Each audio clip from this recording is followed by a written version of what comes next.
असलामुअलैकुम दोस्तों, की हाल है? ठीक ठाक हो? उम्मीद करदा सारे भरा हसते वसते खुशहाल होणगे।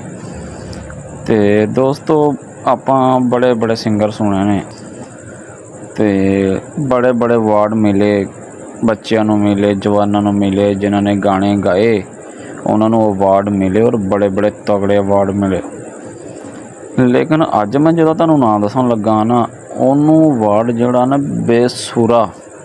बेसुरा गाण का जोड़ा अवार्ड है ना, सब तो तगड़ा तो वड्डा ਉਹਨੂੰ मिलना चाहिए। ऐसा बेसुरा बंदा मैं नहीं अज तक सुने। ਉਹਦਾ नाम है जनाबे वाला चाहत फतेह अली खान। चाहत फतेह अली खान साहब वो बेसुरे सिंगर ने कि जिन्होंने बेसुरी का आला तो आला अवार्ड देना चाहिए।